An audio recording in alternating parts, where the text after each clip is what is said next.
All right, well, I'm going to introduce you then real quick. So this is my grandpa, James Winslow.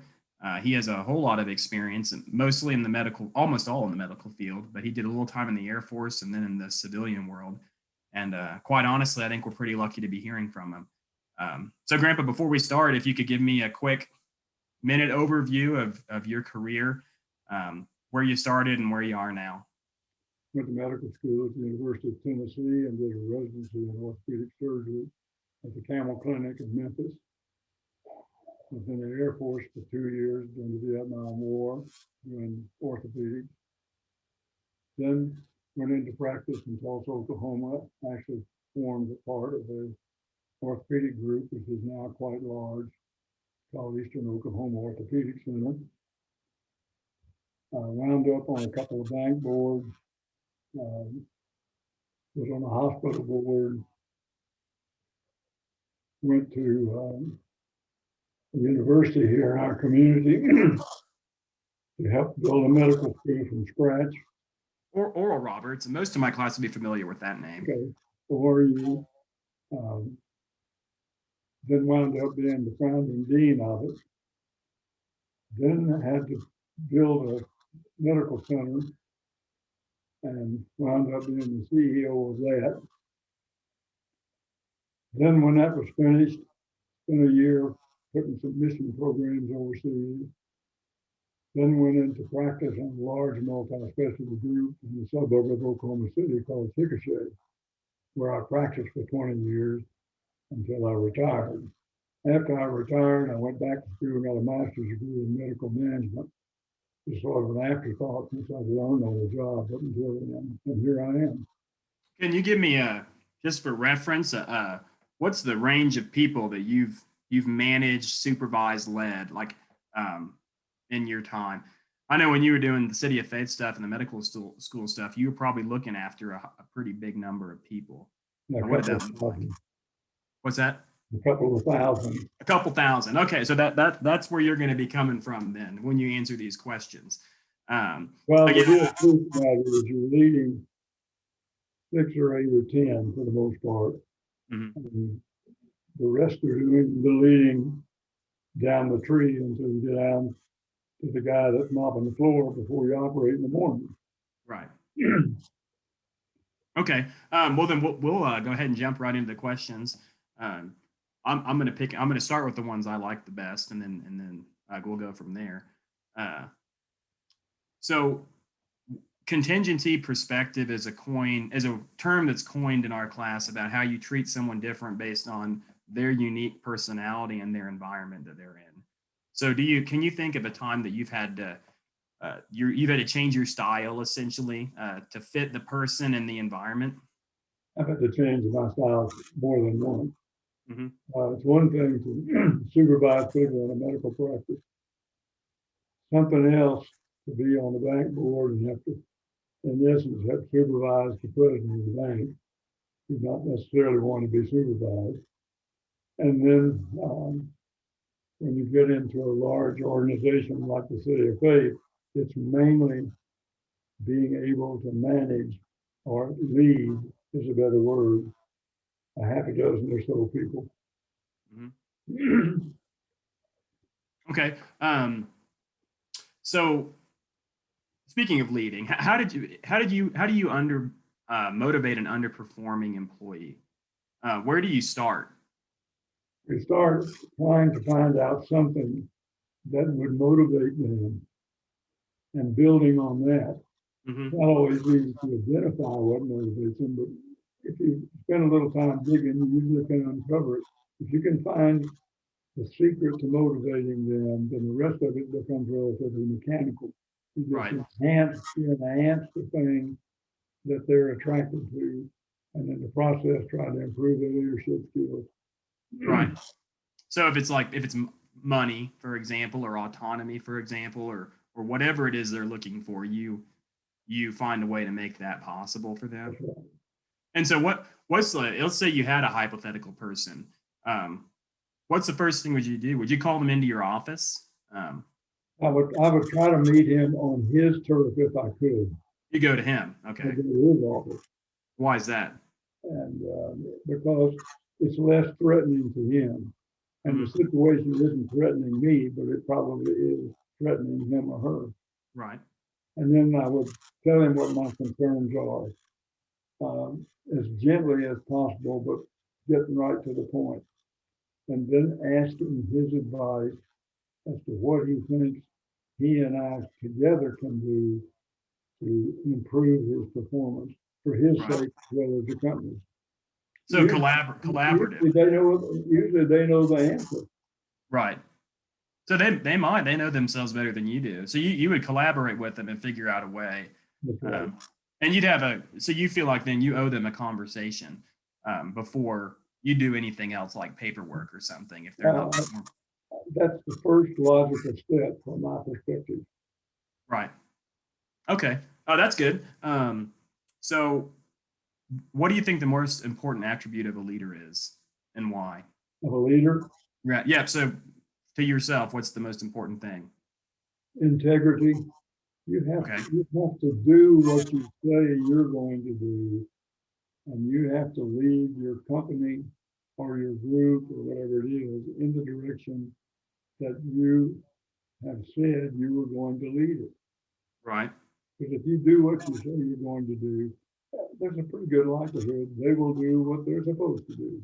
If you don't do what you're supposed to do in the right direction, you can't really fault them for not following suit. Right. Okay.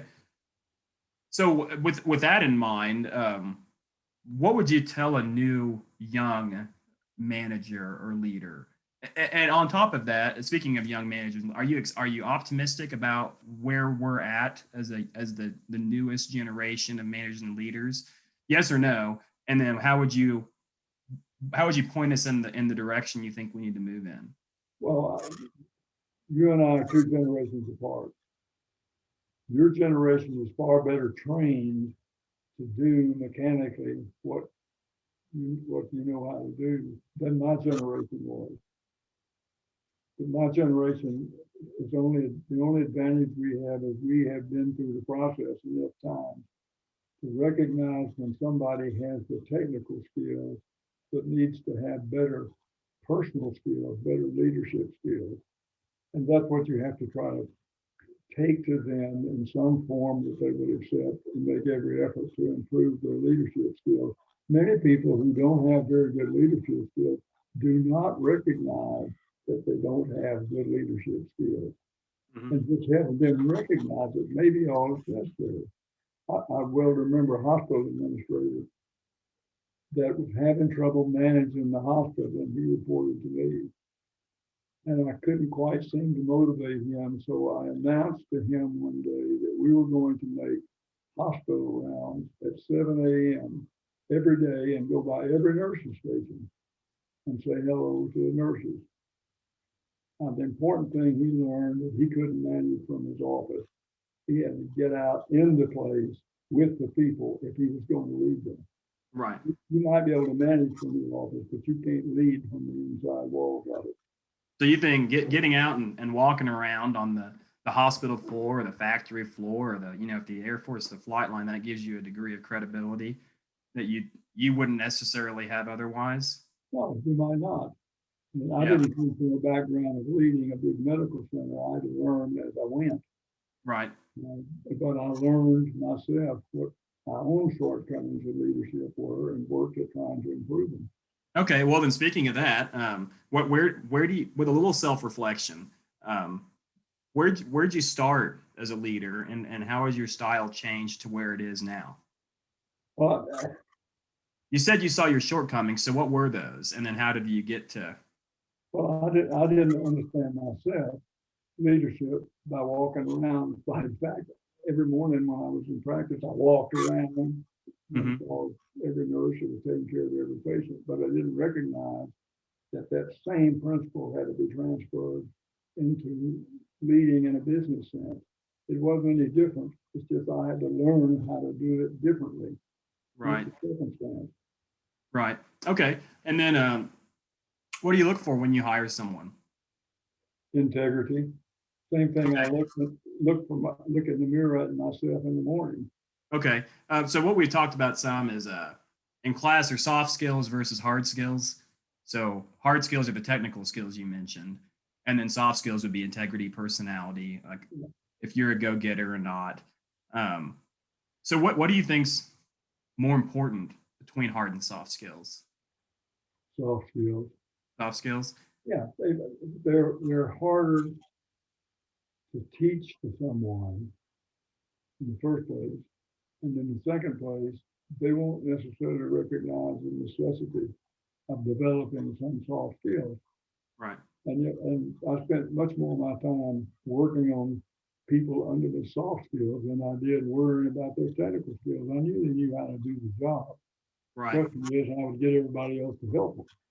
Right. So something that has just been mentioned in our lecture is that out of college, hard skills would get you the job, but soft skills are going to get you promoted. I mean, that's fair to say? Fair Or to say. even hard skills might get you the interview and soft skills might get you the job, right? That's right. But with me, I would look at the soft skills as best I could in the interview.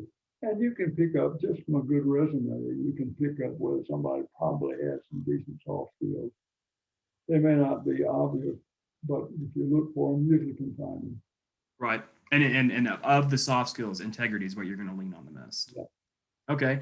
And then have you had a mentor or mentors, and who were they, and what about them made you want to copy that action? The best mentor I ever had was the chief of orthopedics where I did my residency.